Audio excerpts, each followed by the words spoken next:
Hello, everybody. Welcome to the workshop. It's really great to see all of you. I know it's a busy time of year. I'm Judy Browse, the Executive Director of NAAEE, and really happy to see all of you. And we're so excited about today's topic and our wonderful lineup of speakers. We have so many great thinkers and uh, experts who have delved into climate change education and thinking about net zero. And I hope it spurs a lot of discussion, questions, and learning for all of us.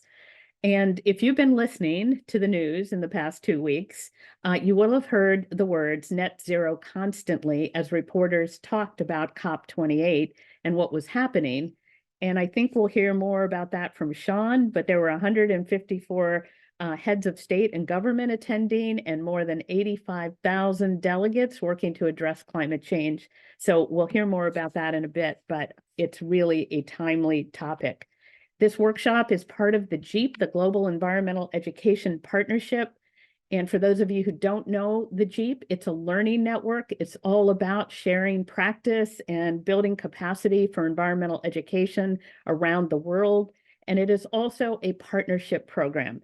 And I want to thank all of the partners who helped make this workshop possible, including the Ministry of Environment in Taiwan, the U.S. Environmental Protection Agency, the Forest Service. Really thrilled with all of our partners. And for those of you who don't know NAAEE, we're the professional association for the field of environmental education, and we work across North America and around the world to advance environmental education and build capacity. And you can find out more about the GEEP at thegeep.org, and we'll be putting in links throughout this workshop. And today we're going to dig into, as you know, what's the buzz about net zero education. And as I mentioned, we have a talented lineup today, and you'll get a chance to meet all the wonderful climate change education experts in the next 2 hours. And I cannot thank them enough for being with us today. Before we get started, just very quickly, high level, Zoom is very easy. You're welcome to put your questions in the chat, resources in the chat, but you are all muted. You'll get a copy of the recording, so you'll get a chance to hear all of this again if you missed some things. And you can also click on the closed captions. And if you just look at your toolbar, the chat is at the toolbar and the show captions is at the bottom of the toolbar. And you can pick from one of 31 different languages for the for the translation. So hopefully that's all very easy. If you have any questions, you can send a note to Carrie or to myself in the chat. And I just want to thank Carrie Albright for being here and helping us behind the scenes. She is our social media and communications coordinator, and we're so happy that she is with us today. And now I'm so excited to introduce our facilitator for this workshop, Martha Monroe. We are so lucky to have her with us today. She has been an environmental educator for more than 40 decades. 4 decades. Sorry, Martha. She has taught children, taught teachers, developed and evaluated programs, and conducted research. And she also led a team that was synthesizing research in educational strategies that address climate change and helping to highlight what makes good climate change education. And we'll put a link into the chat for more. So thank you for being here, Martha. I'm going to turn it over to you to kick this off. Thank you, Judy. I'll try to be a little younger than those 40 decades. And thanks also to NAAEE and GEEP for providing this wonderful opportunity. It is so very timely, with COP28 discussions reminding us of the critical importance of limiting emissions to stabilize our climate. This workshop will explain what net zero means and discuss how educators could address this aspect of climate education. We have a very impressive set of presenters here today and panelists from 4 different countries who will share their perspectives. There will be opportunities for you to all raise questions and contribute your ideas through the chat, not verbally. You have to type. You know, we've all been engaged in climate change education for several years, and you could advance the slide, Judy, thanks. And we've seen it evolve from science-based climate literacy to an interdisciplinary preparation for climate action and climate justice. It's the international policymakers and scientists that have introduced this term net zero. And this workshop will help environmental educators understand this concept and think about how it should be part of our work. This is a 2-hour workshop. In part 1, we begin with an orientation to net zero, since we want to make sure we're all thinking about this in the same way. After a short video about Taiwan's commitment to education for sustainable development and how they're achieving net zero emissions, we'll hear about how environmental educators are addressing climate change and net zero in their work. We'll end this first hour with about 15 minutes to answer your questions. Well, it'll be Jen and Kathy Yoon that will be answering those questions. The second hour is devoted to exploring opportunities and challenges of net zero education, including different ways to think about it. We'll have a video from Australia to set the stage, and then a panel of speakers moderated by Bill Scott. They'll discuss among themselves, and then they'll take your questions. I think you'll find this a really stimulating and helpful workshop as you think about how to build net zero into your work. So let's take a couple minutes to find out more about who you are. There's like 50 of you out there right now, and even more on the recording. But for those who are here right now, this will help our presenters adjust their examples and explanations. You should see some questions pop up on your screen. Thank you. So just respond to each of those. There's only 2, and we'll find out who's here.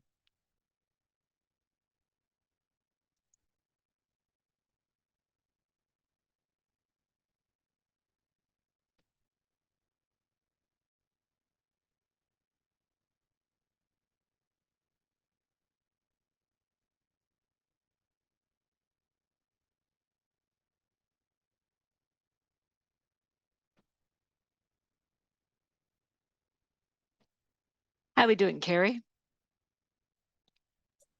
Almost everyone has chimed in, so make sure to get your responses in and we'll share the results. As soon as you think they're all here, you can push the button.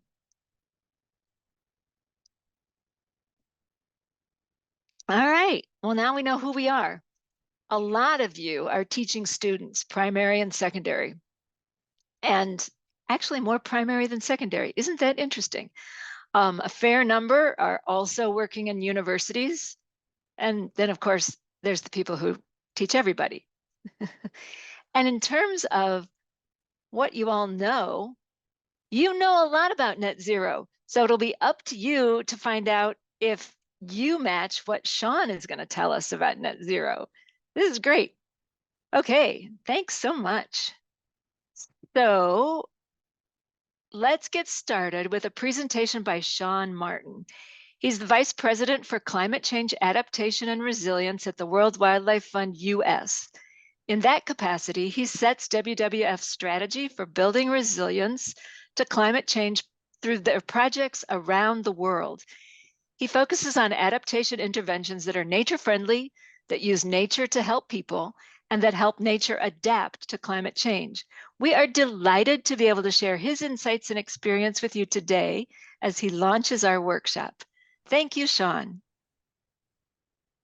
Thank you, Martha. It's really great to be here. I've been at WWF for 23 decades, so not quite as long as you've been in environmental education. I'm going to share my screen and we'll hope that all works well, and you let me know. Are we good? Yes, that looks great. Great. All right. So I'm going to kick us off today talking about explaining the concepts behind net zero. And there's a lot of terminology out there that people use rather casually. And even if you think you're an expert, and 10% of us are experts on this call, things can get confusing because people use the same terms to mean different things. So I'm going to try to get us on the same page, at least for this workshop. And I'm not saying that everything I'm going to say is correct, or that everyone's going to agree, everything I'm going to say is correct. You might not agree that it's correct, but there's a lot of room for disagreement on these terms. So the title of my talk is Net Zero. What, why, when, who, how, huh? And let's get started. So let's just quickly talk about what is net zero.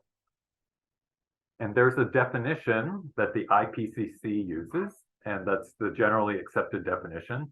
Net zero is a point where anthropogenic emissions of greenhouse gases to the atmosphere are balanced by anthropogenic removals over a specified period. So for those of you who are in primary education, I challenge you to give that definition to your third grade students.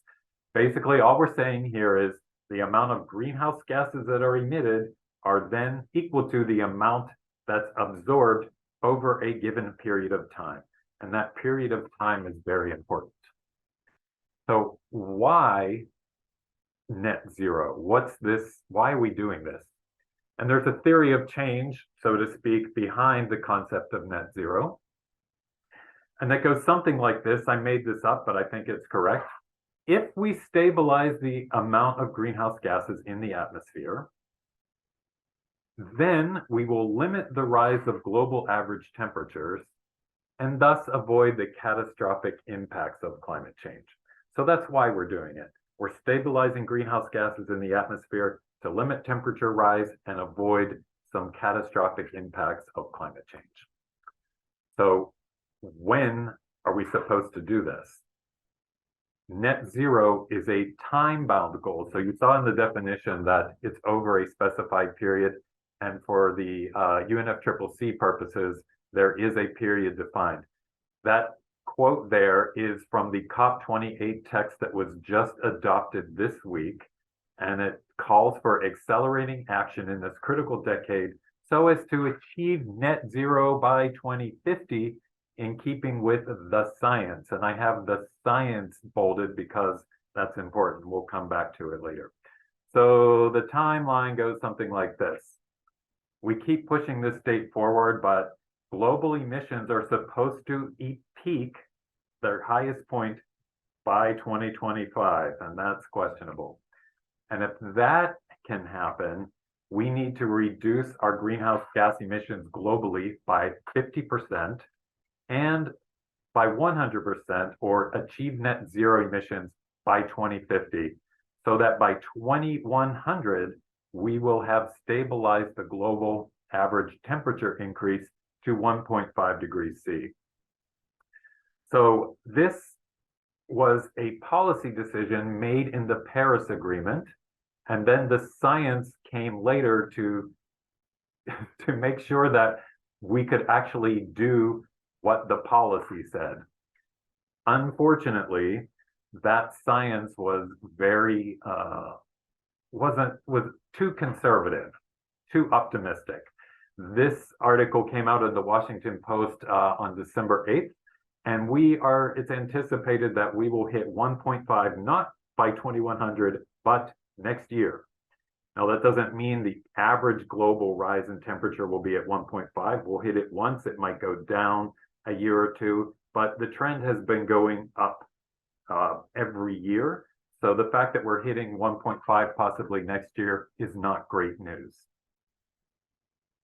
All right, so who's supposed to be doing net zero? Well, net zero is a global goal. The idea is by 2050, global emissions are in balance with removals.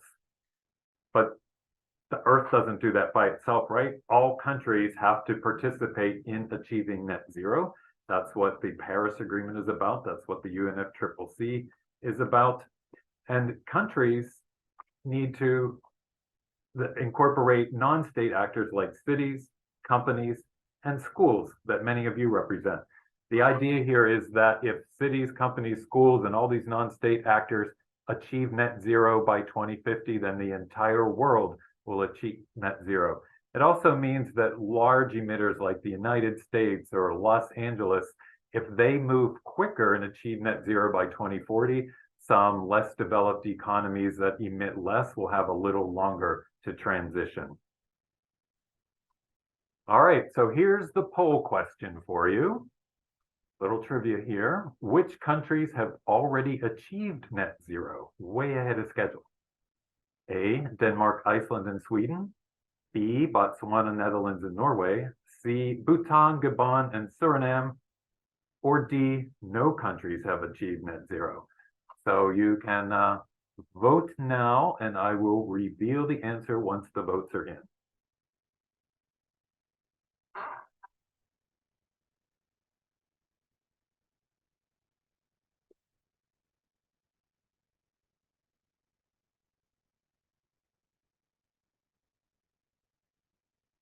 I wish I could say there's no right or wrong answers, but there are. But your answer will not be made public. So Carrie, do we have results? All right. So about a quarter of you said Denmark, Iceland, and Sweden. 7% Botswana, Netherlands, Norway. 20%, a fifth of you said Bhutan, Gabon, and Suriname. And about half of you said no countries have achieved net zero. Well, the correct answer is C. Bhutan, Gabon, and Suriname have self-declared that they have achieved net zero emissions along with 3 other countries. Denmark, Iceland, and Sweden have written net zero into their laws, as has the United States, that they have a goal that is set in law. In fact, Sweden was the first country to set a net zero target. Botswana, Netherlands, and Norway do not have any net zero targets. And so they're a bit behind. Bhutan, Gabon, and Suriname have achieved net zero largely because they emit very little they have small economies and relatively small populations, and they have large intact forests that absorb a lot of carbon dioxide. And so they're actually net zero. All right, so how are we supposed to do this net zero stuff? And I'm going to use a little analogy here. Let's say that the atmosphere is like a bathtub and water represents greenhouse gases. And what we want to do with net zero is keep a stable level of water in the tub. So water enters the tub through the faucet, that's sources of emissions, and it exits through the drain, that's removals of emissions. All right, so to achieve net zero water in the tub, it stands to reason that the amount of water entering through the faucet must equal the amount leaving through the drain. The problem is we're letting way too much water in the tub and not enough water is getting out in the drain. And therefore the tub is starting to overflow. This is global warming, right? We have too much greenhouse gases in the atmosphere and they are continually increasing. So what we need to do to achieve net zero is first and foremost, we need to slow the flow of water as much as possible. And in terms of greenhouse gas emissions, you can do that by adopting renewable energy, energy conservation, reducing food waste, stopping deforestation. All of these things will slow the rate of emissions going into the atmosphere. After we've done all that we can do to slow emissions, then we can turn our attention to the drain and start unclogging that to let more water out. In this case, absorb greenhouse gases from the atmosphere through things like reforestation or removal technologies like direct air capture, which are still in its infancy. All right. So that's the basics of of net zero. I'm going to talk a little bit now in the next part about confusing terms. There are a lot of terms thrown around in the climate space and that mean similar things. People use them casually and it can cause a lot of confusion. And here they are. I'm going to go through these very quickly and then we'll have time for a few questions. So the first confusing term is carbon. Everybody knows what carbon is, but it is often used as a shorthand term for carbon dioxide. So when people say carbon footprint or carbon budget, carbon emissions, they sometimes really mean carbon dioxide. But sometimes they also mean all greenhouse gases, which includes non-carbon greenhouse gases like nitrous oxides. What it almost never means are greenhouse gases that contain all forms of greenhouse gases that contain carbons. So when you hear the term carbon, you really have to clarify what people are talking about. And then we get to net zero emissions. Well, net zero, the term net zero itself is a shorthand term for net zero emissions. And sometimes emissions correctly refers to all greenhouse gas emissions, but sometimes people are only talking about carbon dioxide. That's a mistake. Net zero in the definition is all anthropogenic greenhouse gas emissions. And then you'll start hearing things like net zero targets. So I said, who has to do this? Countries, cities, schools, companies. They need to set targets for net zero. That means their pathway of necessary actions to achieve net zero emissions by 2050 to limit the global average temperature increase to 1.5 C by 2100. I said that whole thing because it's important. Sometimes a net zero target is also referred to as a 1.5 C aligned target. You also might hear of a Paris aligned target, and this is sometimes used mistakenly and synonymously with net zero target, but they're slightly different. The language of the Paris Agreement actually does not say we are trying to limit temperature increases to 1.5 C. What it says is we're trying to keep temperature increases well below 2 degrees C while striving to 1.5 C. So a Paris-aligned target is one that keeps temperature increases, reduces a company or a school's or a country's emissions by enough that it will keep emissions globally below 2 degrees C by 2100, not 1.5. So it's slightly different than a net zero target. We don't hear this too much, but you might hear it in things that you see online. All right, you also may have heard of a science-based target. Now there's something that called the Science-Based Targets Initiative, and science-based targets are generally used for companies, but also for other institutions to reduce their greenhouse gas emissions. The definition that the Science-Based Target Initiative uses is a clearly defined pathway to reduce greenhouse gas emissions in line with Paris Agreement goals. Now, we just said that the Paris Agreement goals are under 2 degrees C by 2100.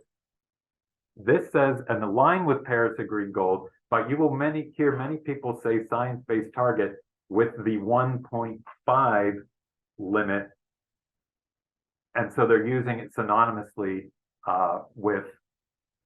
it's synonymous with Paris-based target, but they use it synonymously with a net zero target, and that's not technically correct by the Science-Based Target Initiative's own definition.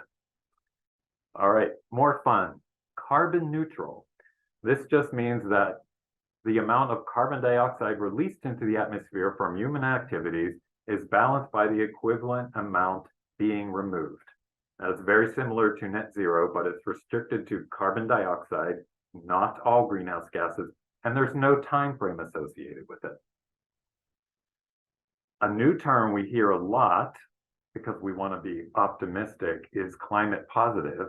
And what this means is that you're actually going beyond net zero, wherein actors, that's a company or a country or a school or a university, city, their greenhouse gas removals exceed their emissions.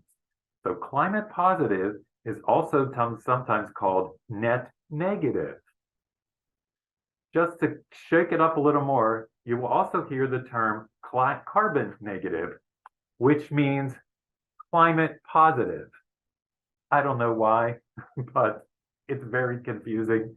You'll get all these later so that you can remember them. Finally, we have climate neutral. And this is the actors' activities result in no net effect on the climate system. It's the same as net zero, but there's no defined target. It's the same as carbon neutral, but it includes all greenhouse gases. It's sometimes used interchangeably, but mistakenly with net zero and carbon neutral. All right, so that's the part of my presentation. And if you're confused, it's okay, because this is all very confusing.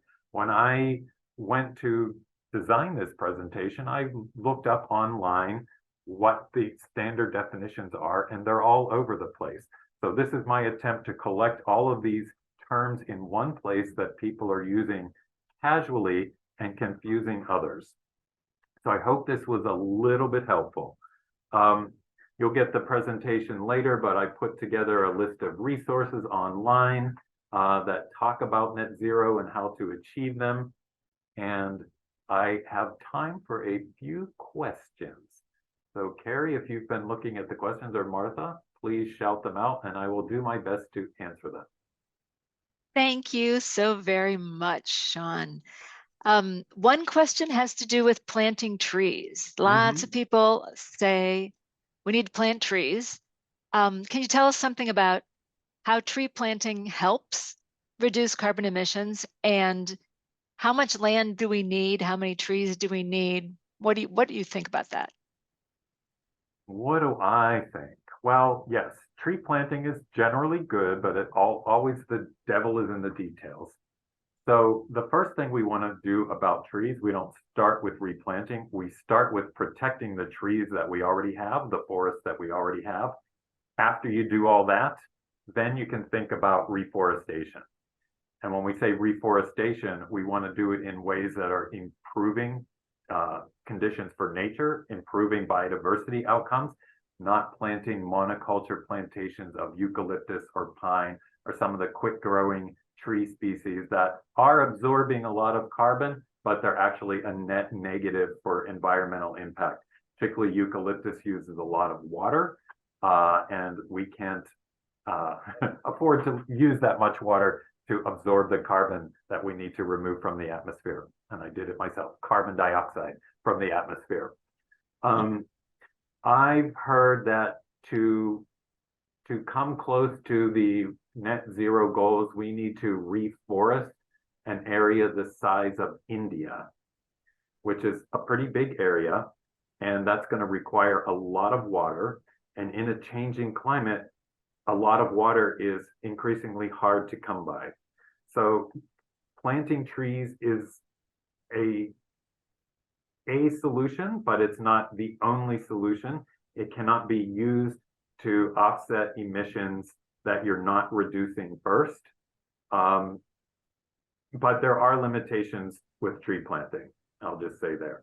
But if you have some degraded land in the back of your school and you want to plant trees, by all means, do that. Just make sure they have enough water to grow and that you're using diverse tree species that are resilient to the changing climate so that you can support wildlife as well as absorb carbon dioxide from the atmosphere. Thank you. This one might be kind of similar. There's a question about carbon offsets. Does that always mean tree planting, or are there other ways to offset carbon, and how might that work? Offsets are a very tricky business. WWF holds a very high standard. You will to carbon offsets. So when I was saying how we do this in that part of the presentation, you will notice I said you start by reducing your emissions as much as possible.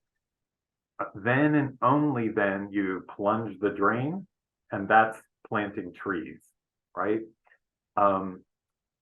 Offsets are often used to, well, it's too hard to reduce our emissions, so we're just going to plant trees instead. And that is the wrong approach. That is not going to get us to net zero. We really need to be serious about reducing emissions and then turn our attention to tree planting. Now, as you are reducing your emissions, a lot of particularly companies will, in the interim, support reforestation efforts. Now, it's not the only solution. Companies can also invest in solar energy projects that are replacing coal-powered, coal plants, like utilities powered by coal. All right, that would be another form of offset. So it's not just tree planting. Anything that reduces emissions can be used as an offset, but again, it should only be used after you reduce your emissions as much as possible. Okay, thanks. How about one more question? All right. And you've mentioned something about carbon capture isn't quite there yet. How about underground carbon capture and storage? Not quite sure. So carbon capture just means taking it from the air and sticking it somewhere. It's usually underground. So the technology exists. It's just expensive. It actually, to create that technology, you have to burn fossil fuels right now. So In our attempt to capture carbon, we're using more fossil fuel energy.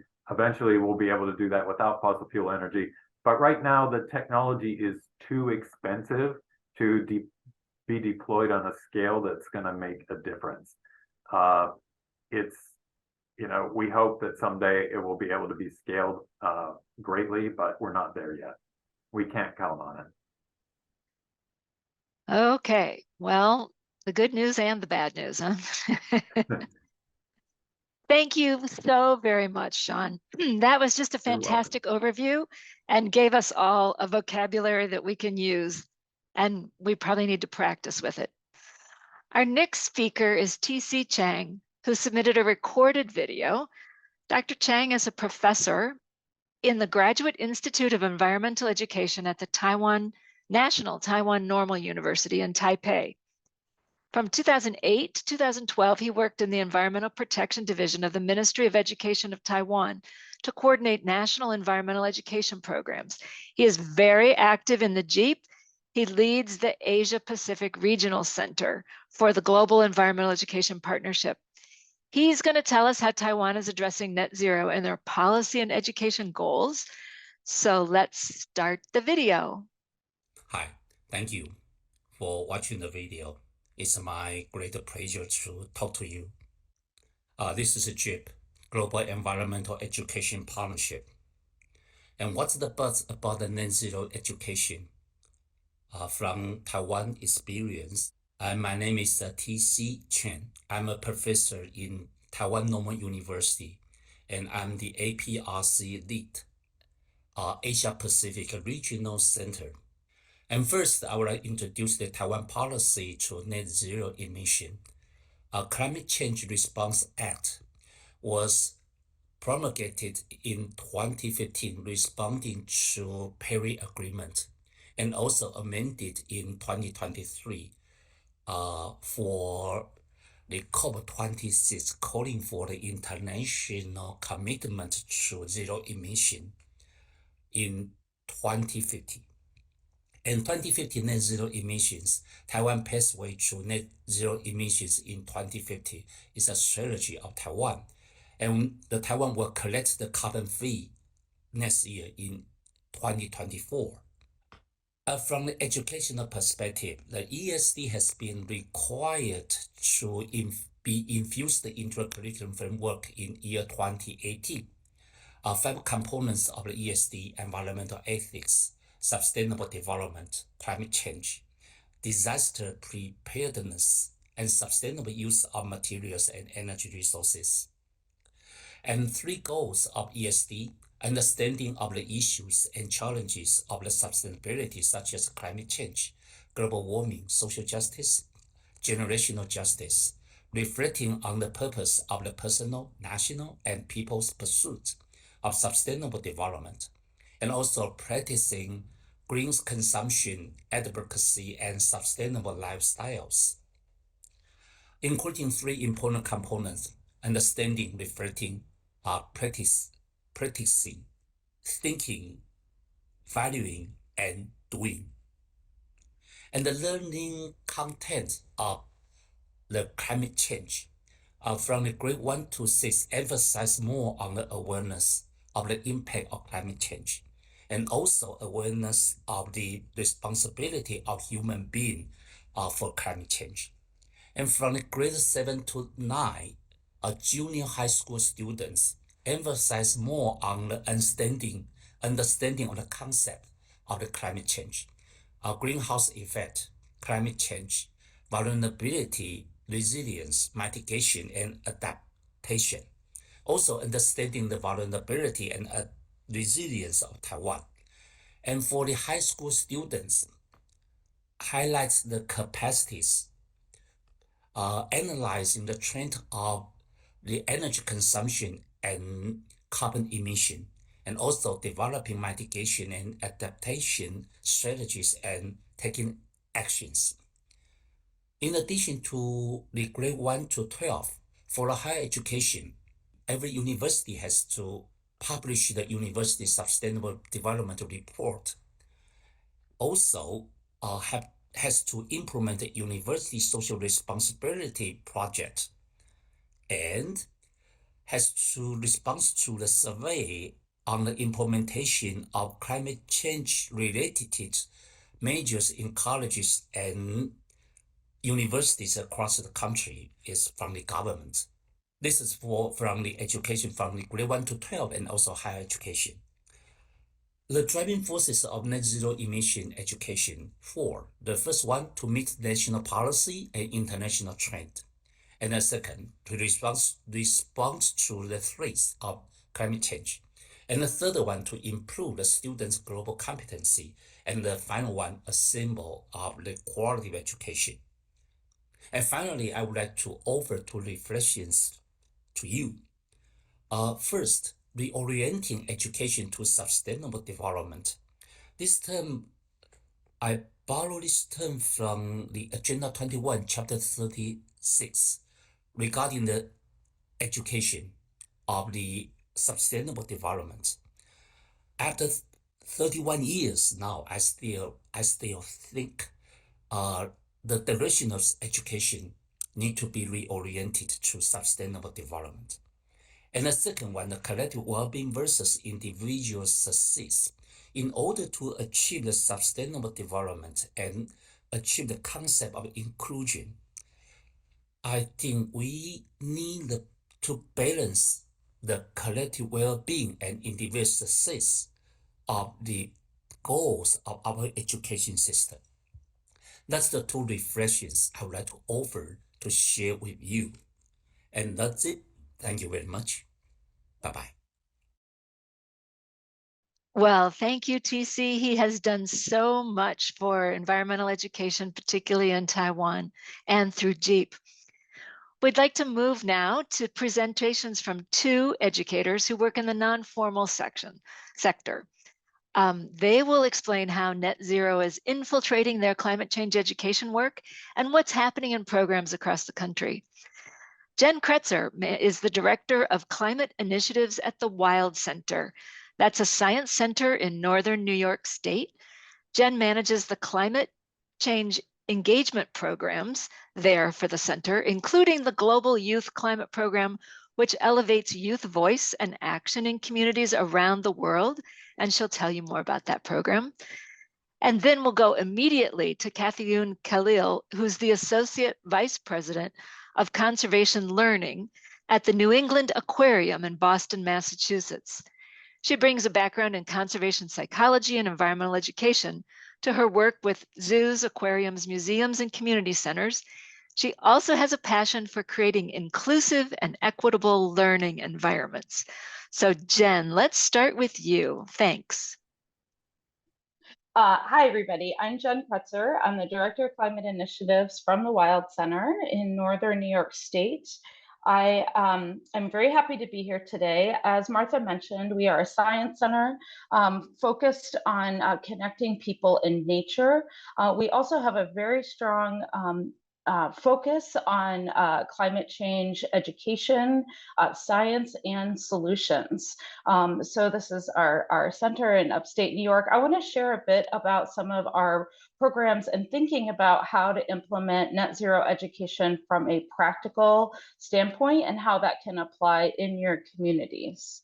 And specifically focusing on our work with young people and how you can engage young people to work towards net zero through climate change education and doing climate action projects in schools and communities. So first, I'd like to talk about Youth Climate Summit. So our Youth Climate program is a global program that convenes young people around climate education through understanding science, justice, impacts, and solutions. Climate summits are 1 to 3 day events that bring young people together to learn about these topics through understanding the place-based impacts of climate change, but also really working to understand a lot of kind of ways that they can reduce carbon and greenhouse gas emissions at their school through a variety of different hands-on workshops, programs, and speakers. The way at the summit, we bring young people together in these teams to do climate action planning. So once they've experienced all of these workshops and experts, they also take on creating a climate action plan to create a project that they then bring back to their schools and communities. These projects are really varied. It's very student driven, and I'm going to provide some examples here. So for example, building a garden or greenhouse to grow fresh food in local produce for not just their schools, but also for food pantries. So looking at how they're helping to connect to local food.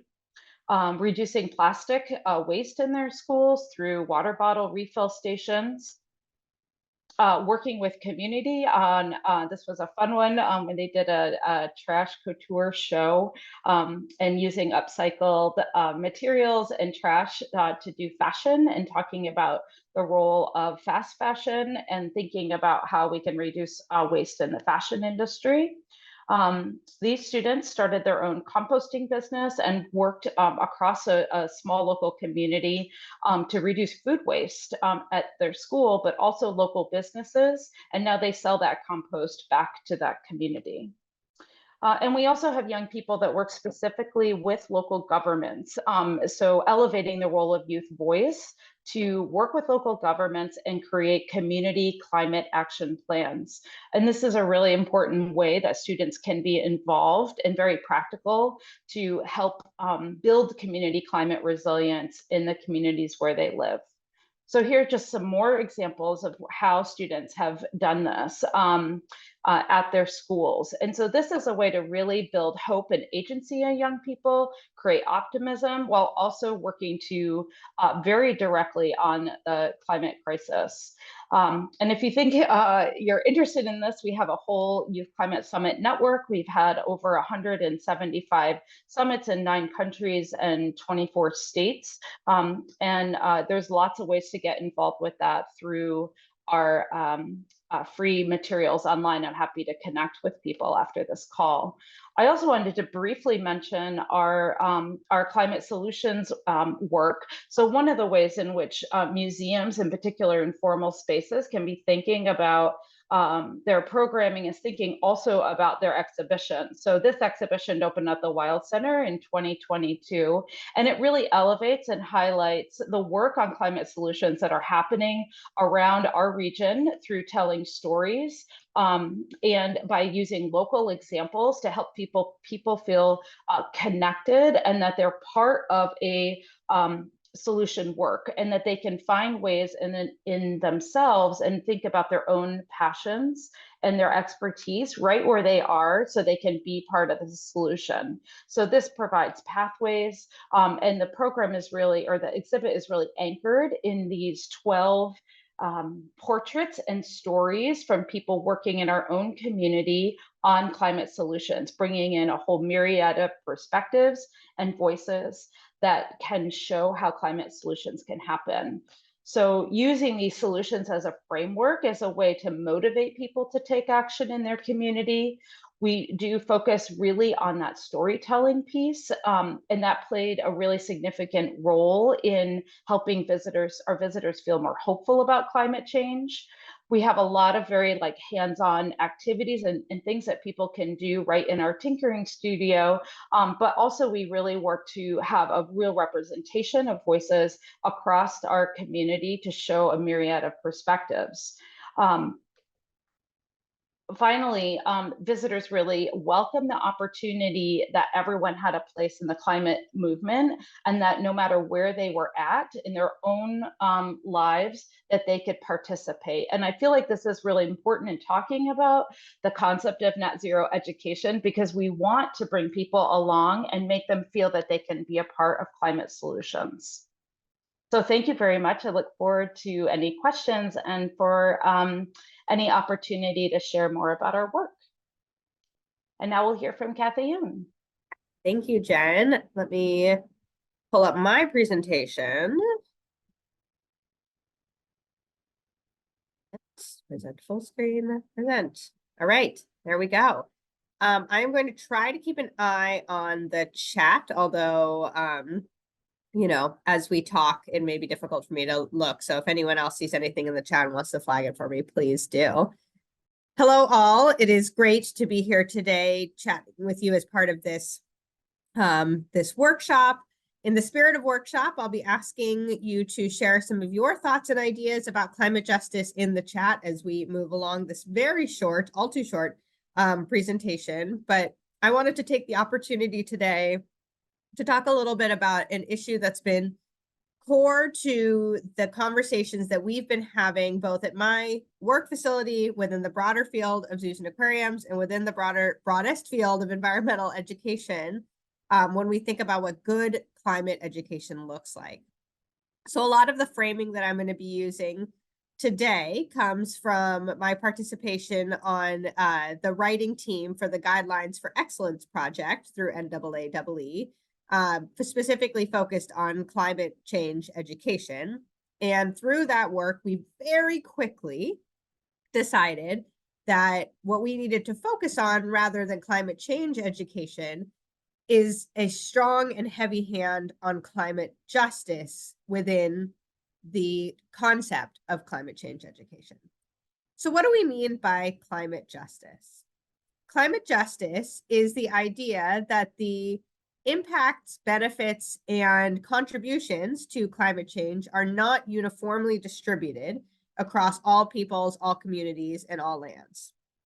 Climate justice centers the idea that it will be folks in communities of color, it will be folks in indigenous communities, and people who live at the intersection of social justice and environmental justice issues that will be the most highly impacted by some of the the impacts of climate change, but also the impact of some of the concepts like net zero.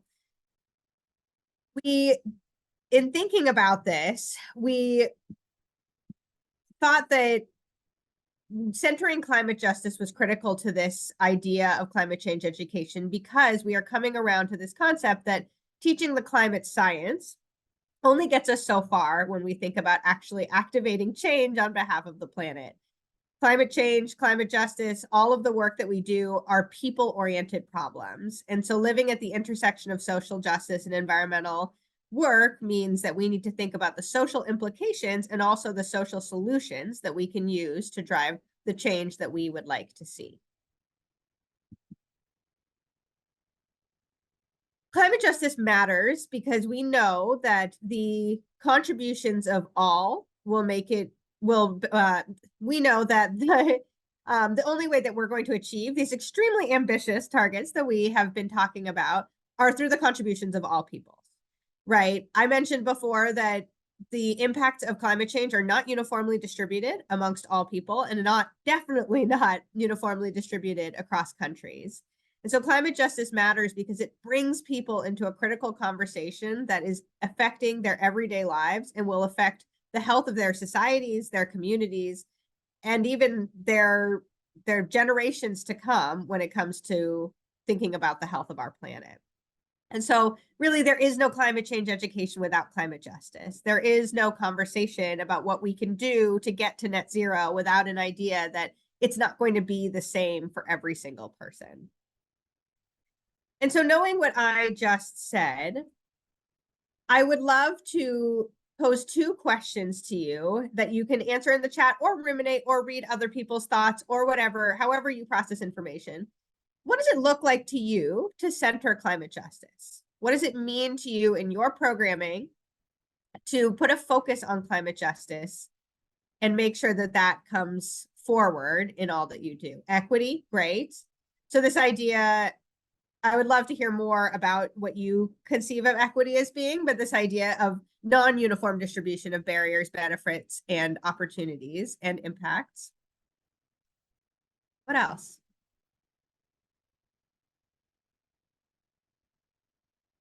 I think about representation a lot. Human rights, absolutely. The right to clean water, clean air, food. I think about representation, people seeing members of their community, as Jen showed so well in her presentation. This idea that if you can see members of your community acting on behalf of climate and on behalf of the planet, that will make you feel like you belong in this movement or even feel more welcome and more empowered to take action yourself. We really like to think about climate justice as a lens through which we can look at everything else. It is a topic that we can separate to elevate it, but also a topic that overlays on top of everything else we discuss. I like this idea of discussing issues of power. Power and privilege play very critically into the conversations on climate justice. And yes, looking at the voices of those who are most marginalized and making sure that there is equal representation in our conversations. And that includes at all levels, from a museum and who we choose to show in our images, who we choose to partner with and collaborate with, all the way up to the international conversations that are happening, and how we can ensure that people who have historically been marginalized or even oppressed in these conversations are getting the voice and the opportunity to share thoughts, ideas, solutions, concerns, and other machinations on equal footing with others who might have historically had more power in these conversations. Move to our last big picture question here. What is the conversation between net zero education and climate justice? Net zero education asks us to achieve a certain target by a certain date, but does it really, and how might it include these ideas of climate justice that not everyone is going to have the same experience when it comes to climate change? And when we think about every ton of carbon that is removed, that includes an impact on a specific group of people. It includes benefits to some people and detriments to others. And so there have been a lot of really interesting conversations that have come up with the regards to net zero education about how this can be inadvertently inequitable by making everybody feel accountable to the same targets and goals without looking at the historical contributions that some people or some groups or some communities or nations have made that have been disproportionate to the climate impacts that we're seeing now. So I invite you to think, this is just a taster. I invite you to think about this as we continue on with the rest of our hour. And I invite you to think about this as you go on with the rest of your work in this area, that everyone's experience with climate change is going to be different. And so how do we approach this in the most just and inclusive way possible to ensure that we are listening to those who need to be listened to, and also including those who should be included as we move forward with this movement? All right, we are going to move from here to conversations and questions. So I would love to invite anyone to throw questions in the chat, and we will start monitoring that. And I will stop sharing. Excellent. Thank you both very much, Kathy-Yoon and Jen. We do have some questions in the chat, and they just disappeared from my screen. So of course, I can't see them right now. But some of them have to do with, so what do we teach kids, and at what grade level do we start including net zero in our climate change education program? And what's the relationship between climate change education in general and net zero education in particular? Absolutely. Who would like to start? I could start. Yeah, so I think that for me, thinking about how well, I guess firstly from a developmental standpoint, like I really believe that in the younger years, like, so I'm thinking like the 0 to 8, 9, 10 age group, like we really need to be focusing on connecting kids and nature. We want to build the relationship. We want to have young people see themselves as part of nature and also connected to each other. So we're having this sort of building that sense of like empathy, connection, relationship. And then as they, and I also think it's okay to start introducing those sort of like that caring piece, like through, could be very simple, like planting a garden or having a window box or having a pet or like being around animals, like having those sort of like connected pieces and being a part of service in community, like service in in their neighborhood, service in their community, whatever that looks like. So you're trying to build that sort of ethic of care from a very early age. And then as they start to get older, introducing these concepts. But again, like I really believe in keeping that sort of place-based piece really strong. So that again, they're feeling connected and it feels relevant to them. So I feel like from a developmental stage, from a developmental point, I would, from my perspective, introducing kind of climate change or net zero, whatever language that you're using, that's going to start like in the sort of like late elementary, middle school age in a very practical and grounded way. And I want to let Kathy, sort of continue on this question if she'd like. Yeah, I unfortunately, there's not a clean-cut answer to that, right? Because it's also going to depend on where your community is as a whole with some of these conversations, what infrastructure is already available in your community to have these conversations, and what. So it's not, I love the fact that you use the word ethic, because that is what's going through my mind. With young children, it's not exactly when we do we share these messages, it's what we're sharing at each point. And so we're trying to build a foundation with young children, right? We're trying to create a value system that jives with the fact that we want these kids to appreciate, respect, and care for the planet as they appreciate, respect, and care for other individuals, of animals in their households. There are all of these resonant themes that we can play on, to speak to your point of empathy, to demonstrate that we care about the planet, and children can start caring about the planet as early as they can start interacting with it. And so laying that foundation of an environmental ethic, or in the aquarium world, an ocean ethic, is a critical first step to thinking about how we can then add complexity to that, right? And say, now that you have this foundation of care and love and respect and empathy, curiosity is another big one. What can you do with that? And we can guide them along those by looking at the specific barriers and benefits that they might respond to when it comes to considering some of these more complex topics. Yes, great. That's a wonderful way to get started. I'm looking at the time and looking at the questions, and I wish we had another hour built in here. Why don't we save these questions for later? And I think we'll be able to send them out and put some answers in there too, since these are just wonderful questions.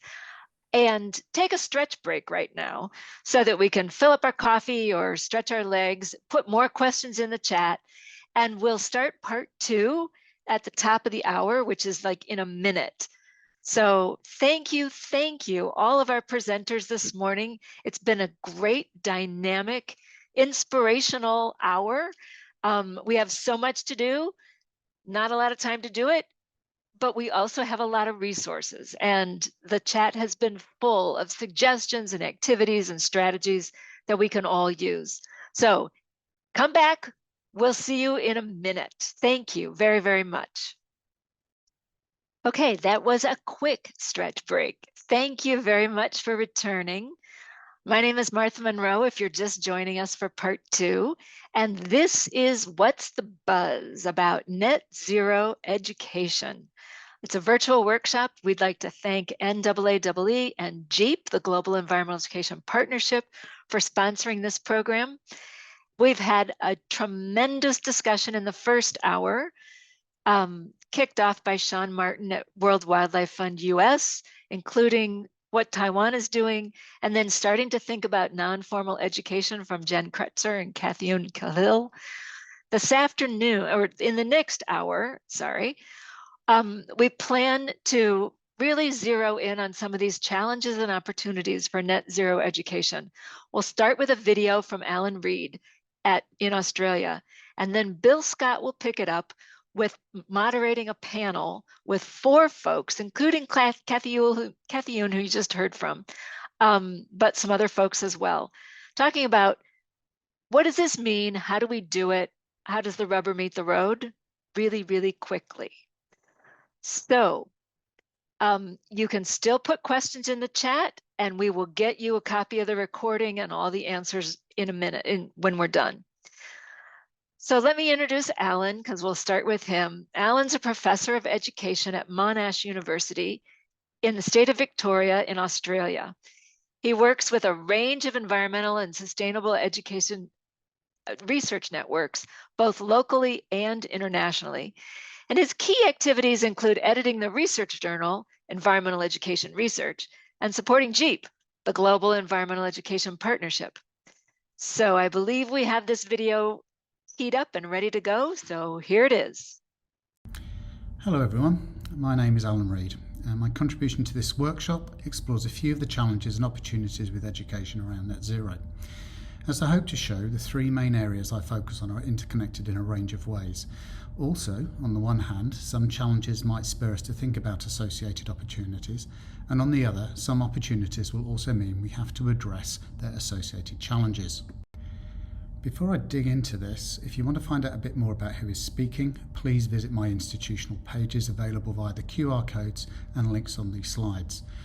There's also copies of materials that provide more detailed presentations on this topic, including for the Global Environmental Education Partnership, if you're interested. To cut to the chase, in this short pre-recorded presentation, I want to suggest there's a red line running through this. It focuses on the importance of conceptual clarity about net zero education. I want to illustrate this through three possible options that I will briefly introduce here.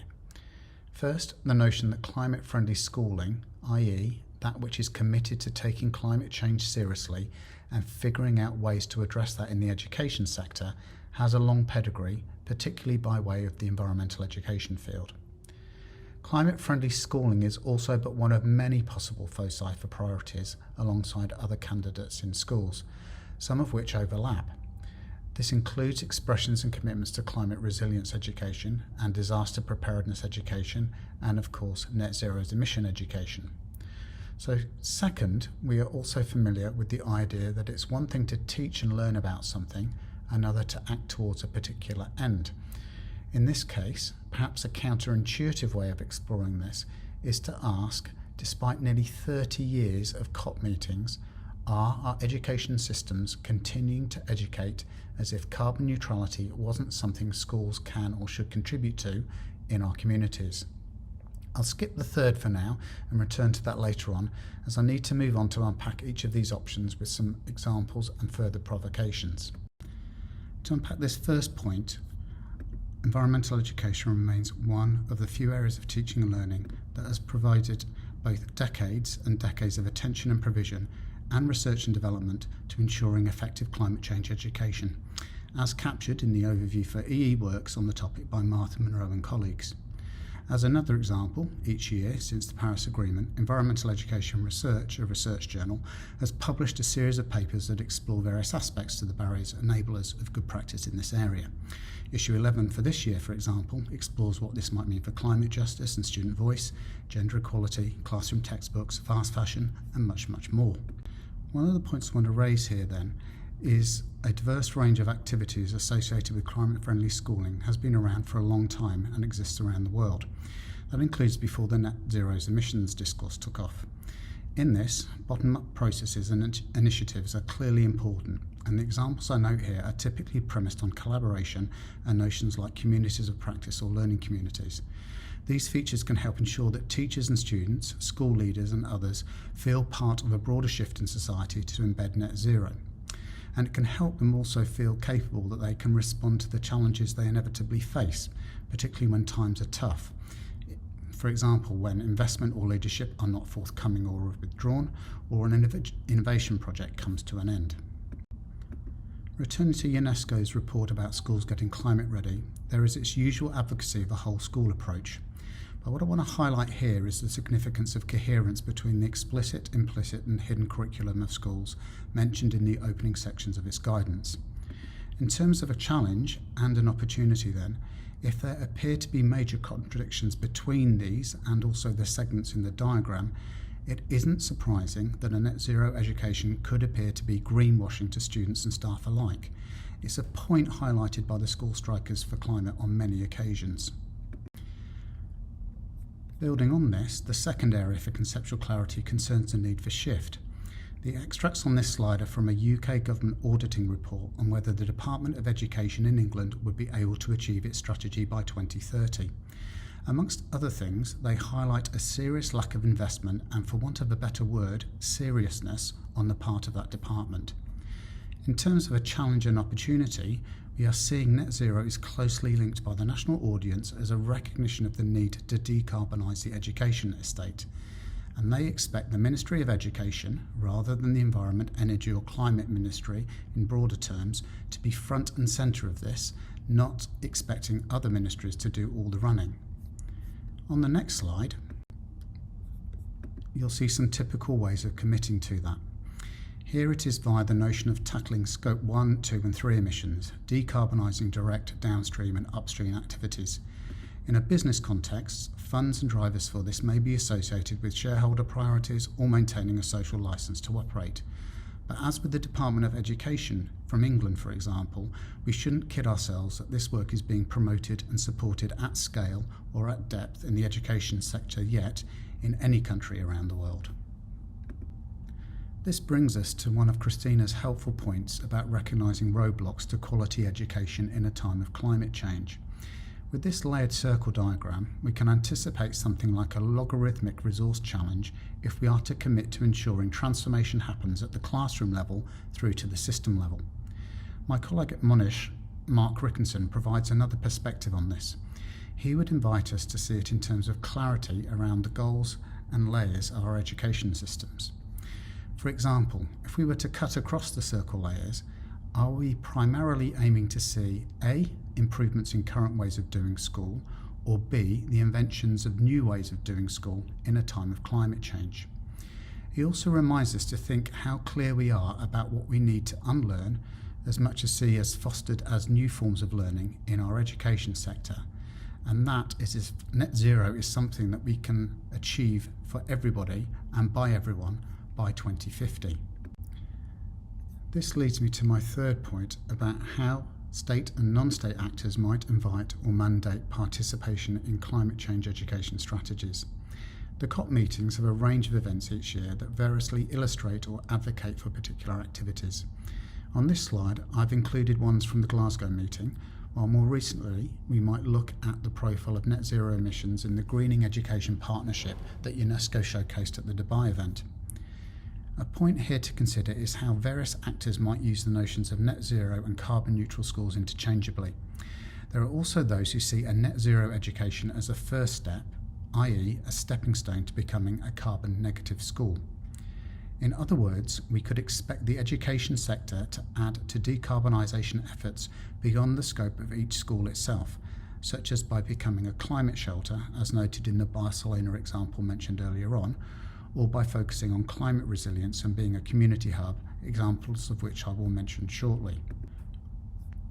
We don't have time to go into the imperative expressed in the title in a lot of detail here, but as in this recent interview with Harvard's Laura Schifter, we can see a focus on transition and transformation beginning to permeate recommendations about what is considered an adequate response to the climate challenge. In this slide, I note a recent study in the journal Sustainability that looked at this empirically. The authors studied the effects of a carbon neutral schools project in a range of participating schools in Australia. The authors note a range of challenges and opportunities associated with the education estate as highlighted here. While even in the absence of drivers from central or local government, they suggest a clear set of financial and environmental benefits for enacting a net zero strategy. Again, we might treat this as both a challenge and an opportunity. In my home state of Victoria, there are various initiatives such as Resort Smart Schools or the Carbon Neutral Schools Alliance, supported by government and various NGOs in terms of policy requirements and school collaboration. As with zeropositive.org, Resort Smart Schools has a commitment to net zero emissions as a key marker of any climate change education strategy. It's a feature also discussed in the JEEP case studies available on the JEEP website about good practice in this regard. While, as with the Albert Park examples, a suburb in inner city Melbourne, they also show the importance of working in clusters, for example, high schools working with feeder schools or with their neighbours. This has the advantage of helping ensure schools learn from each other and provide coherence in activities around net zero education from K to 12. Coming to the end of this presentation, whether it's pursuing a single option or multiple options simultaneously, there are clearly others which could be considered during this workshop, such as those sparked by asking the following types of questions shown on this slide. Such questions can help surface some of the power structures and vested interests in our educational and social political systems, and they can also give us ways to think about the key challenges and what we may need to have further clarity about. To me, the notion of the world's schools becoming living learning labs about net zero emissions is an especially valuable prospect, as it raises the broader question of what our schools are positioned for and even what our schools are positioned against in a time of climate change. It also raises questions of strategy and scale again. Would we expect all schools to be net zero by 2050, for example, 50% by 2030, or something else? To summarise then, here are the three options, with a few qualifications and caveats that flow from their examples and provocations as provided in my commentary. I hope my comments have confirmed we aren't starting from scratch with net zero education, and that there's plenty of ways of thinking about the challenges and opportunities net zero emissions presents. In closing, I trust I've shown when we talk about net zero education, a recurring need is to have conceptual clarity about what we do and don't mean, and what we do and don't do as net zero education, be that now or into the future. As a simple example, if the broader policy framework focuses on targets for net zero to be achieved by 2050, I for one will be 80 years old at that point. More seriously, most of the current generations of teachers in school are likely to be close to retirement, and many of our school's current students will be middle-aged.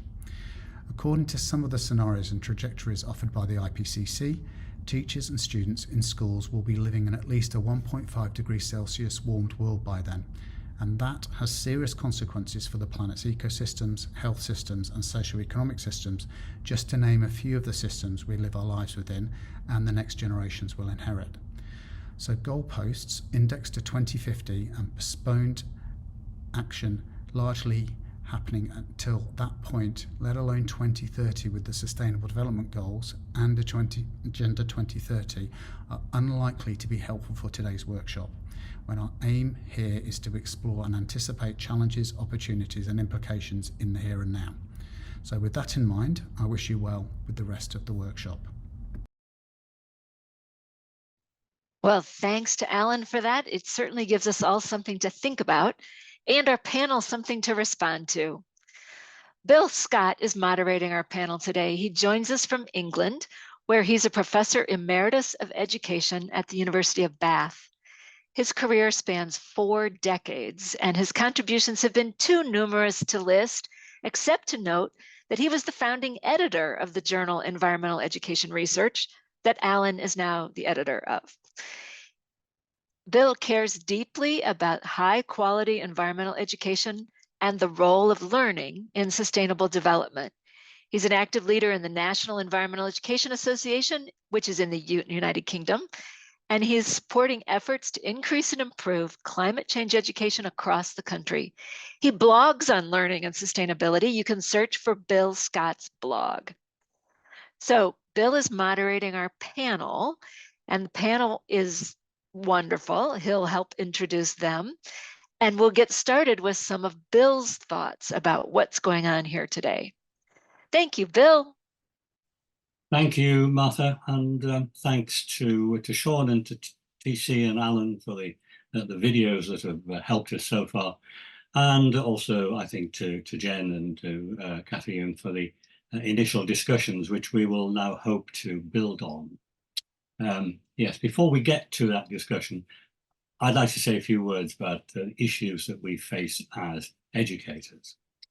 It seems to me that an education that pays attention to net zero doesn't fundamentally change the purpose of what we're trying to do, but rather it brings a new focus that firmly grounds our work in public policy, both national policy and international policy. You will, of course, all know that net zero first came to public attention with the 2015 Paris Agreement. But whether the public was actually paying attention is open to some considerable doubt. But of course, that's exactly why educators need to be talking about it with their students. It's certainly worth asking from our point of view, what's actually changed with this shift to net zero. After all, we've known about the enhanced greenhouse effect and global warming since at least the 1970s. And the first IPCC report was published over 30 years ago. So it's not as though we are in complete ignorance of the problems that we face. Importantly, though, net zero brings a timetable for the reduction of greenhouse gases, and Sean has gone into considerable detail about this. We have, of course, known for a long time that this would need to happen. Well, we have known it. Not everybody, of course, has known it. And as environmental educators, we have been teaching about this for decades. And as Alan said in his presentation, there is a long pedigree of taking climate change seriously in our community. Sean also noted that some countries have decided to enshrine their the idea of net zero in law, and the UK is one of those countries. So now we have timetables and we have targets, and there are quite a lot of them. For example, net zero by 2050. And we have not only that target for 2050, but we have interim targets as well. For example, a fall in national greenhouse gas emissions by some percentage by 2030, and then more by 2035, 2040, and so on. These act as a kind of ratchet, and they put immense pressure on governments and on other organizations because they are in law. But that, of course, is exactly their purpose. Uniquely, perhaps, schools and colleges both feel that pressure as organizations, but they actually help to apply the pressure through their work with through their work with students. And this is a very powerful position to be in. Alan said that on his slide said that educating about net zero is no longer just a question of setting out the science of global warming. And we heard that convincingly argued in the first part of the workshop. Alan said we now have to have education for net zero. And both he and TC suggested that taking net zero seriously might be seen as a key marker of an appropriate climate education strategy. And this might be whether the strategy applies at a whole system level, a national level, or perhaps one single school or college within its community. But what about the most important people here? What about the students? Well, in the UK, young activists say that they want to be properly and adequately prepared by their schools to be able to play their part in the huge shifts that will be needed to get us to net zero. Unsurprisingly, they are particularly interested in social justice issues. But of course, these shifts are going on now, and not all of them are straightforward. And some of the policy already in place is now being seen as controversial as greater awareness of it and its implications grow. And there's already considerable pushback in many European countries about the policies that exist. UK schools, I obviously can't speak for anything other than UK schools, they're not well placed to deal with such controversy, as it's political by its very nature, and there are lots of contested values in play. Research over here says that teachers themselves are uncertain as to how to approach it and don't feel at all well prepared. Well, from where I'm sitting, we seem to be quite a long way from the Living Learning Lab idea that Alan touched on earlier. And we might explore all those issues in what follows. But that's enough from me for the time being. It's time for our expert panel to explore these issues. And I'm going to ask them the same question. and I'm going to ask them to introduce themselves when they do it. So my question is this. A quick comment, please, on what you see as the biggest challenge educators face when dealing with net zero issues. And I want to start with Nicole. Thanks so much, Bill. It's wonderful to be here with all of you, and what a fabulous conversation this morning. I'm Nicole Ardman. I'm a faculty member in the Environmental Behavioral Sciences group at Stanford University in the brand new Dorr School of Sustainability. And for many years, I've been interested in environmental behavior, connection to place, and climate change action. And in particular, related to this conversation today, I'm also part of the university's Scope 3 emissions working group. So if we want to talk about that today, I'd also be happy to chat about that. And so with regard to your question, the biggest challenge related to net zero issues in education, well, one, I have to start out by saying, inspired by Sean's amazing presentation, I would say perhaps the confusing terminology. I think we all just need to carry Sean around with us all the time. That was fantastic, Sean, so thank you. But also related to the work that we do in my group, I run the social ecology lab here at Stanford. And in reflecting on this question, it occurs to me that similar to environmental education and sustainability education, or any educational effort that attempts to address the complex problems that we're facing, to my mind, I think the biggest challenge is how we motivate people to truly and deeply engage with these issues at a meaningful scale. So increasingly, researchers, policymakers, and educators on the ground have been calling for a combination of not only individual action, but also collective action, that we need to make sure we're emphasizing both in any of our educational efforts. So in my lab, we've been moving much more toward looking at engaging people toward in collective action in these issues, especially in climate change. And we find that a lot of traditional work in the environmental education field and other related fields has focused on individual level outcomes in knowledge and skills and attitudes, which of course are important. But especially with issues like climate change, we need to be sure to develop and support social connections and social learning, which underpin collective action.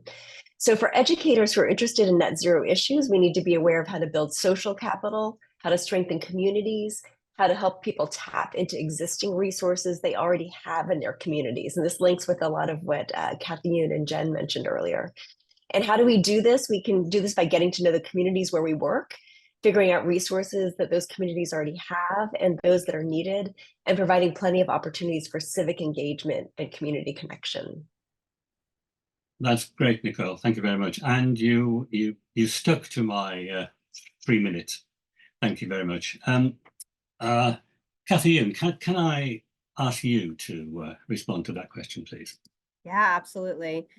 Gosh, it is hard to be an environmental educator. There just feels sometimes like there are so many things to talk about. The weight of the world can be on your shoulders. I worry, and I wonder if anyone else shares this worry, that net zero education will feel like one more thing that is incredibly urgent, that is incredibly important. And I don't want it to become noise in the background of everything else that we have to do, from managing children in the field, to teaching them about building an environmental ethic, to the content. So I think it's important for us to think really deeply, and this is going to be different for every single educator in every single context. It's not a 1-0 of, are you doing this or are you not doing this? My cat is joining us for this conversation. It is a question of what parts of this can you integrate into your practice? What makes sense for you, your audience, and your context? And how can you continue to develop a growth mindset when it comes to these new topics that can inform your work in a way that feels both manageable and productive? Great, thank you. Thank you very much.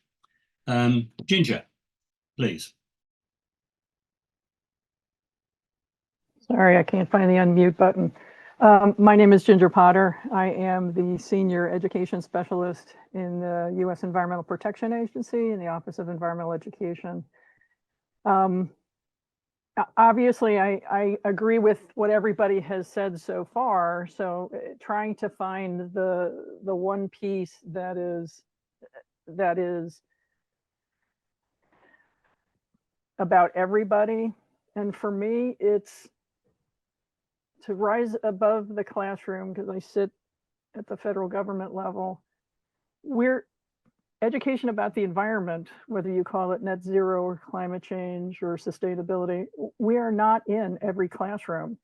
There are teachers around the country who are just waiting to talk about these issues, to give their knowledge to the students in their classrooms.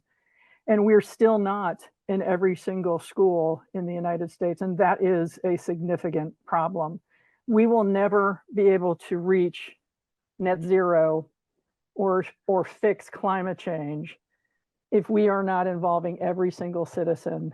And teachers are very, very aware of what their job is and they're ready to do it. But we have not, as, let's just say, as society, we don't think it's important enough yet that every person should be educated about these issues. That to me is the biggest problem, because if we're not in every school, then the teachers that are now in formal classrooms, where is the support for them? Where are the resources for them? They're constantly having to worry about, is my principal going to let me do this? Can I talk to people about these new issues that aren't new, but things like net zero? Can we talk about things like that in a way that is not politically driven, but what it means to be a human on this planet and what we have to do and what our responsibilities are. So to me, that is the biggest issue that we have and we have to face, is we have to get education on for about the environment in every school in every state, and in actuality in every school in every country around the world. Right. Thank you very much. There's a lot in there. Christina, your thoughts, please. Thanks, Bill. Thanks for having me, everyone. It's good to see some familiar faces. Hi, Ginger and Nicole, and to meet some new ones, Kathy and Bob. So my name is Christina Kwok. I am the research director at Unbounded Associates, and I have been working at the intersections of gender education and climate change for the last several years. And I'm coming to this, reflecting on this with a policy orientation and thinking about the politics of it all. So kind of in response to what Ginger was saying, and not the science of it. So I absolutely admired what Sean said and do not want to critique at all the science behind the time-bounded targets of net zero. But when it comes to the buzz around net zero and net zero education, I fear that we will miss the mark. In many ways, the sentiment that Ginger was sharing, I fear that we're going to miss the mark when it comes to achieving that larger vision to which the net zero target is supposed to orient our attention. And so on a quantitative level, that's that timetable to the 1.5 degree goal. On a qualitative level, that's the transformative changes that are needed to restore relationships among humans and between human society and the planet's life supporting systems. Because I fear that by attending to and focusing on net zero, we begin to dilute the ambition of, and we start to turn our attention to carbon accounting, to carbon offsets, rather than putting our attention to the task of phasing out fossil fuels now, right? I fear that we are creating room for what activists call, quote unquote, false solutions, and creating room for greenwashing by high emitting countries, by corporations, by the fossil fuel industry. And it creates room for the continued perpetuation of climate injustices, exploitation, and extraction among the most vulnerable members of society, and all by those who still want to squeeze out just another buck from what's left of the planet's life supporting systems. So this is sort of the paradigm that I come from, that a net zero sort of thinking makes supporting a just transition incredibly difficult because it permits climate and environmental injustices to continue. It's kind of like permitting bad behaviors to continue as long as we make up for those with extra good behaviors. I think Greta Thunberg might have said something about that early in her public activism days. Anyone on a diet can understand that these are mind games when we're just thinking about how we might, trick ourselves into thinking that we have a net impact at the end of the day, or net positive at the end of the day, when actually we're just cheating ourselves and the well-being of future generations. So I think we really need to, when we're talking about net zero education, or when educators bring up net zero topics, we really need to remember that net zero is a benchmark.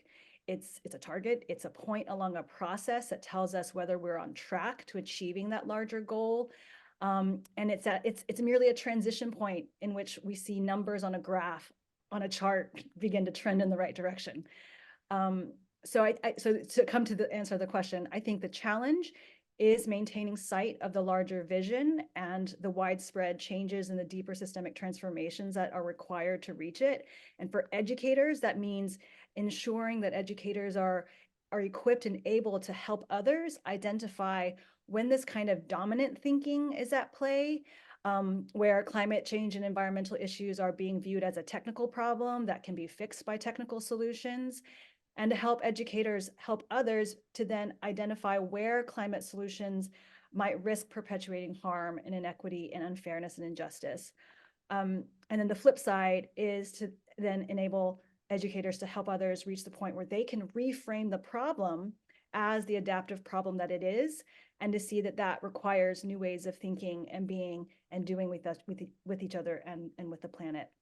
So I think educators have a very challenging task when it comes to recognizing when it's time to nurture and cultivate and encourage certain kinds of adaptive and transformative ways of addressing the climate crisis and underlying injustices, and when it's time to either redirect or or nurture technical capacities that are needed to assist in that, but to assist in the more transformative outcome. So, right, thank you very much, and thank you to you all for that tour of the challenges that we face. It's better to talk about challenges, I suppose, than problems that we face, although on the ground they sometimes feel as though they're the same.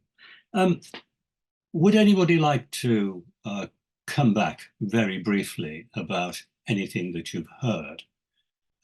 There is some common, there is, unsurprisingly, I think that there was quite a bit of common ground there.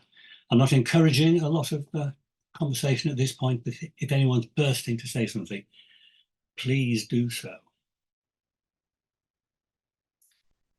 If you're not, then I will move on. I've now got some questions that are specific to each of you. And I'm going to start with Nicole again, but only because the question that I'd like to ask you was already picked up in the first part of the workshop. And this gives you a chance to build on what was said. And my question was, how soon do you think young people should begin to learn about net zero? There's an assumption in there that they should learn about net zero, of course. And what insights are there into how such learning can be introduced and build on? You could spend an hour talking about that, but you're not going to. So go on, give it a go. I've got a minute and a half.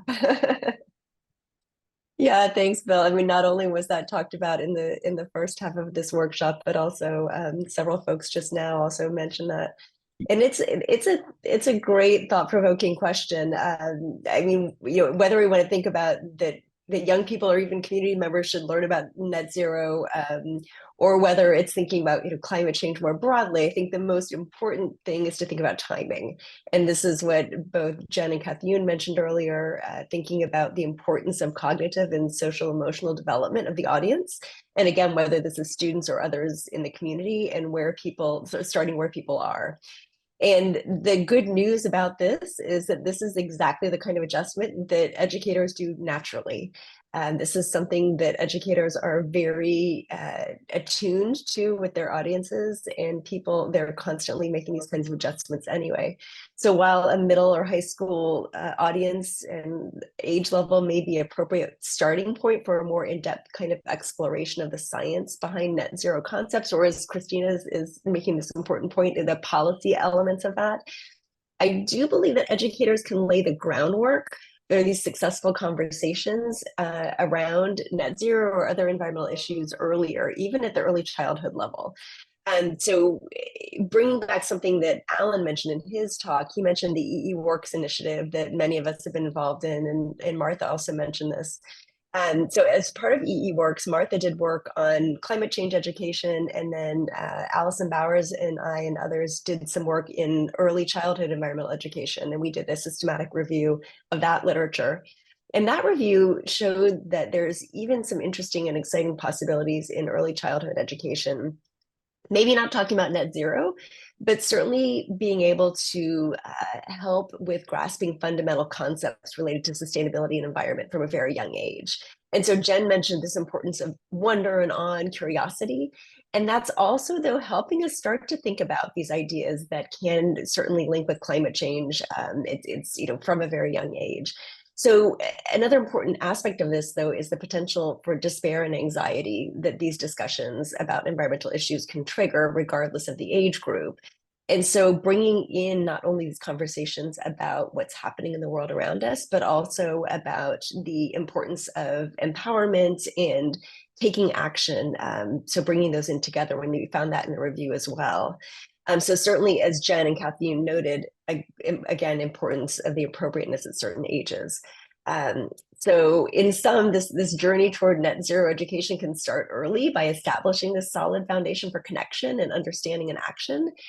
By approaching the topic with care, educators can certainly inspire this generation of environmentally conscious individuals, but remembering again that it's not only individuals, it's people working together.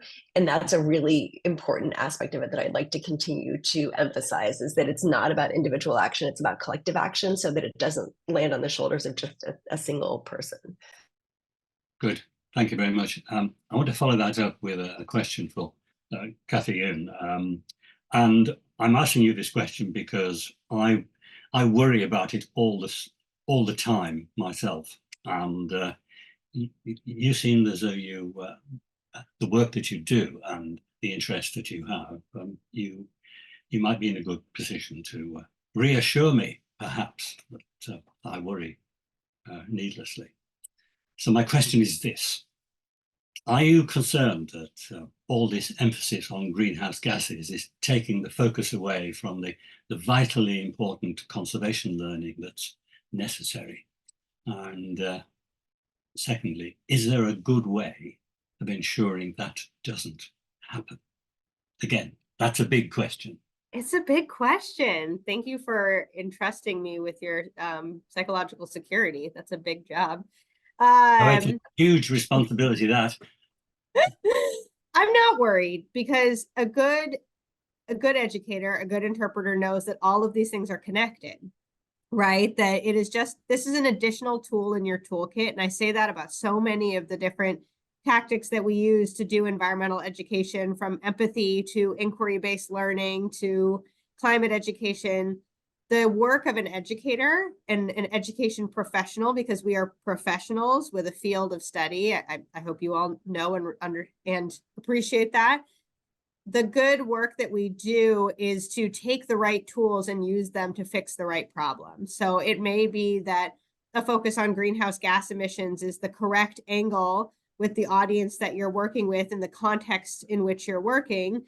And it may, for one day, and the next day, a good angle or a good tool in your toolkit may be empathy for animals or an inquiry-based project. And so we are good at what we do. And I think our job in this community of professionals is to give you as many tools as you can and make you as fluent in as many of these different conversations as possible, so that you're equipped with everything you need to go into these complex conversations and create the magic that you already know how to make. And so I think I'm not worried, because I know we've got so many innovative and incredible professionals out there who can do that translational work. And our job is just to make sure that when the time comes, you feel ready to activate those different parts of your professional knowledge. Well, thank you very much. I am. That helps. Absolutely. I suppose it would help completely if I thought that there were enough teachers to round the country and round the world to be able to do that, which of course is picking up from a point that was made by Ginger. Well, I'll add to that really quickly to say that, you know, none of us, although it may seem like it sometimes, none of us are alone. Environmental education happens in so many different parts of a person's life. And the more that we can collaborate with one another across institutions, across learning platforms, across ages and stages, the more we'll find, I think, that our messages can be complementary and can reinforce one another. And so it doesn't seem like you have to make the choice between talking about greenhouse gases or talking about wildlife conservation, that we can support one another in providing a holistic view of what conservation education really looks like. Yes, 100% in agreement with that. And as I said, my heart is somewhat lighter, so thank you very much. Christina, schools have a key role, I think, in helping achieve this global net zero goal and the work towards a just transition for a sustainable future.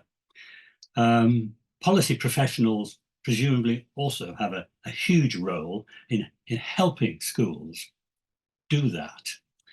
Do you have any insights into how they would best spend their limited efforts to bring that about?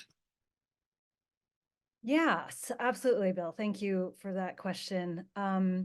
So I think for me to answer that question, I have to hold temporarily in mind that the net zero is the goal that policy professionals should be supporting schools to achieve. So I hold that in mind and bring this thought to you. So I think on the one hand, the key, a key role that policy professionals can play is to remove barriers. And these barriers are those that impede schools from achieving those different aspects and dimensions that support net zero, while also, again, raising the ambition around just transitions. And so I'll get to that point in a moment. But when we think about education systems, when we think about schools, Alan showed that sort of nested diagram in his presentation as well. We have to understand that schools come to take up quite a large footprint when it comes to the public buildings, the infrastructure, the transportation, the energy, the food that they consume, right? And in terms of resources that they utilize. And so when governments, when policymakers are looking to activate sort of top-down measures that will then trickle down and create more innovation at the grassroots, schools pose a ready setting for deploying innovations, for targeting investments, for testing out or scaling out new kinds of technologies and innovations, right? When we think about the US context, for example, the EPA has set aside $5 billion to support the transition of the school bus fleet in the United States to electric school buses. That is an enormous investment in renewable or energy, charging stations. I was like trying to think what the word is, charging station, charging infrastructure, battery development, not to mention, stimulate further kinds of movement along the electrification of our transportation sector, right? We need similar funds and similar policy directives to help ensure things like the supply chain for food, for school meal programs, and for food waste that is produced. Similarly has that boost, right? Procurement of school supplies, the maintenance of facilities and school buildings, all sorts of things. Our school system is, could provide that ready target in terms of any kind of policy directive and investment. And already we know globally that the education system is chronically underfunded, chronically underinvested. And this is a moment where we could, have co-benefits in many ways by directing some of that, policy level mechanisms into the school system.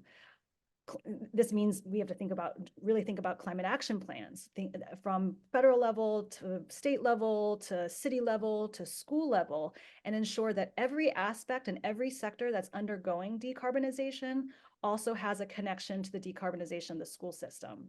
So whether, again, that's its operations, its processes, the roles that people within the system play, all of these have implications for pushing us forward towards net zero. And then this also has great implications for just transitions if these policy investments prioritize communities and populations that have experienced historic marginalization and underinvestment. So, these policy officials do have a big role to play here. And that's just thinking about I think Alan's number one mechanism for net zero education, where we're thinking about the climate friendly schools and decarbonizing the sector. That's not even talking about curriculum and pedagogy and mindsets and, where policy could play a role in the curriculum and pedagogical aspects to change our consumption practices, our relationship to affluence, all of this kind of thing. Thank you. It brought to my mind that to some extent, you can only do what you're prepared, what you're already prepared to do. For example, where I'm sitting, we have no school bus fleet. It's entirely left to the market locally. So we can't decarbonize our buses. It's completely impossible. So it's really good to hear that.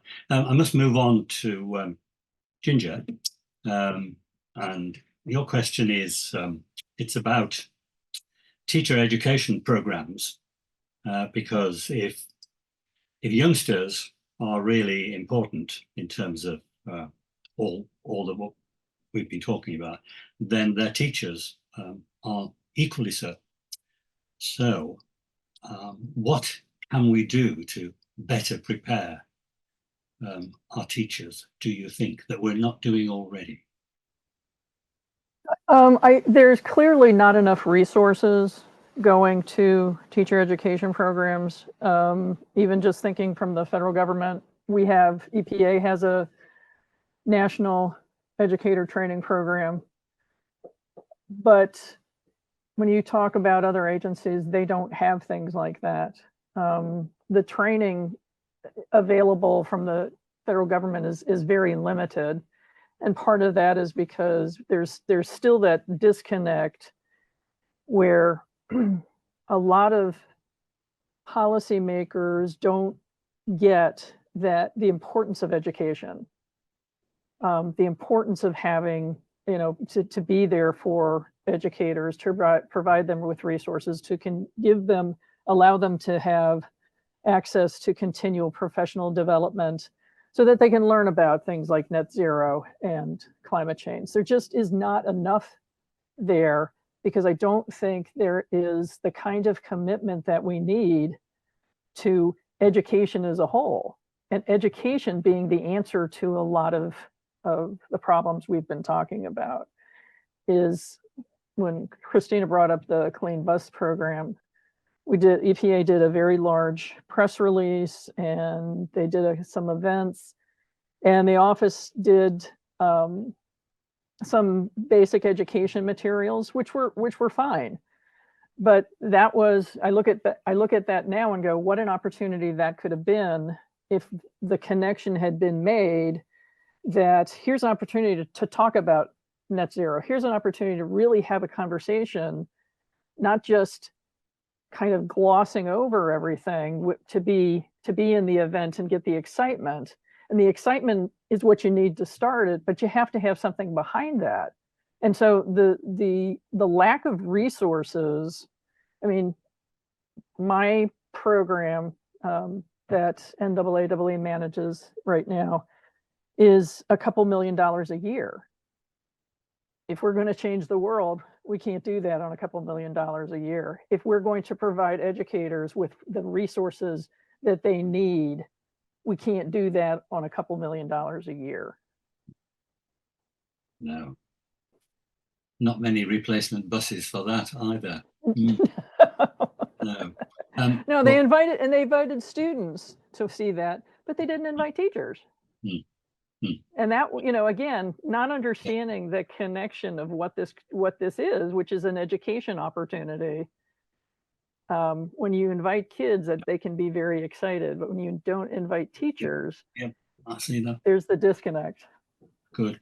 Thank you very much. At this point, I feel I ought to ask Judy and Martha whether there are any questions that they want to launch at you.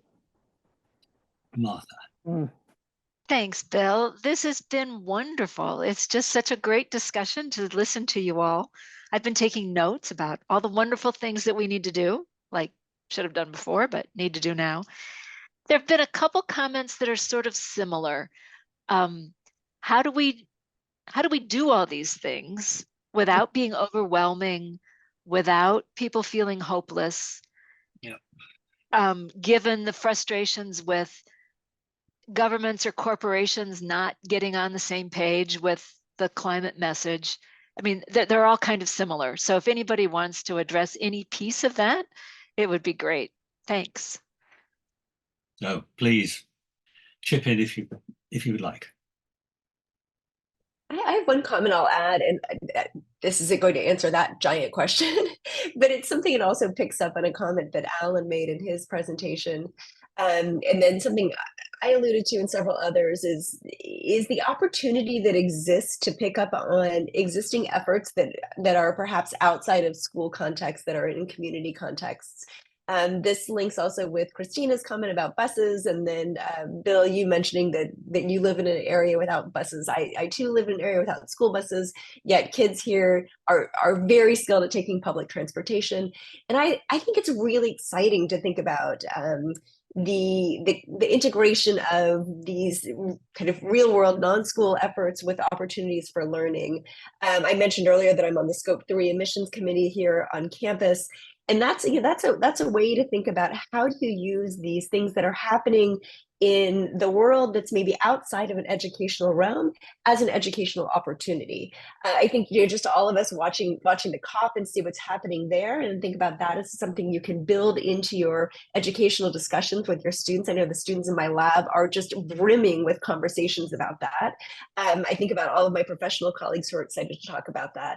And so to me, that seems like a really ripe opportunity for recognizing the things that are happening in the world and then using those as examples of ways that we can build on that momentum. And I love that everybody mentioned that in different ways in their responses today. Thanks, Nicole. Anyone else? I might add something too, just in response to the feeling of overwhelm that I think Martha mentioned was from some of the comments. In some of the work that we do, trying to build capacity within organizations to address the climate crisis through their education work, it's really trying to demonstrate that when we're talking about orienting our work to the climate crisis, we're not talking about adding on an additional thing that they need to do. I think Kathy, you also mentioned something like this earlier, but rather it's an approach and it's a lens that through which we do our work. It's like when we're saying we need to address human rights, we need to address gender equality. We don't do that in addition to the work that we do. We do that through the work that we do, or at least the idea is to mainstream these orientations to what we do. We're in whatever sector, whatever role we might occupy in a company or whatnot. And so I think that is, to address that feeling of overwhelm is first, I mean, there's obviously so much within the eco-psychology field that needs to be addressed and acknowledged as real. But I think when it comes to what can we do and how can we do it, it's reflecting on how, you know, it's an integration. It's an integration, and it's also speaks millions to how we have become sort of alienated and separated from the natural world to say, oh, this is something extra we have to do. But rather it is part and parcel of our work in any field, in any sector. So, yeah. Good. Absolutely. Thank you very much. Right. I'm going to say a huge thank you to you all Your answers were much better than the questions, I thought. So tremendous. It's been a great pleasure to spend the last hour with you. And I've got enough questions to keep it going for another hour, but I rather fancy I should say thank you very much. And Judy, I believe you want the final word. Oh my goodness. Thank you to this panel. It has been great. The participants have been throwing in the chat a lot of their suggestions for activities, resources, connections, websites. And before you all sign off, I just wonder if the panel or Bill or even anybody from part one, if you're still here, do you have any recommendations of your favorite either teacher education websites or resources or activities or things that other people can use? And Martha, everybody could put them in the chat as well, since we're running out of time. So if you have a great resource, go ahead and put it in the chat or any other final comments. Oh, that's a good idea. Thank you, Judy. So And I would like to thank all of our presenters and panelists today. Bill, you did a marvelous job keeping the conversation moving and giving people thoughtful, interesting questions. It's been inspirational, it's been motivating, it's been thoughtful, and there's been a little bit of frustration and overwhelmingness as well, but it gives us all something to shoot for and something to do. We are a community. We share environmental education among ourselves and with a lot of other people in the world, and there's lots we can do. We can do it together. There's gobs of resources that are available, and thank you all for contributing today. It's been wonderful. Thank you.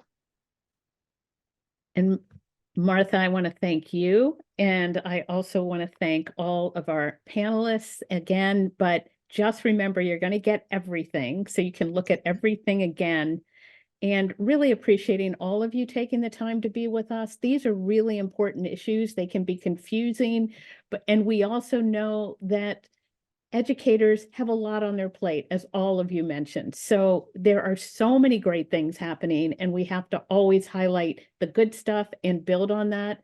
And as Christina often says, keep shooting for higher impact in the work that we do, more money, more resources to be able to do this important work in society. So thank you all so much. I do want to mention that NAAEE has a site on climate change education that has climate justice resources. It has information about the Coalition for Climate Education Policy, a lot of things that we've gathered from so many of our partners. And also want to mention that you should all look at, there are so many wonderful resources out there. You'll get the chat with all the things that all of you have put in, but there are a lot of organizations that have wonderful resources to help, because I know we've got a mixed group here that can help you with that work. So Martha, thank you for moderating. Carrie, thank you so much for the back scene work. It's a lot to make sure the technology works all the time. Thank you all, and have a wonderful night, morning, afternoon. We really appreciate you being here. Such an important topic. Thanks, everybody.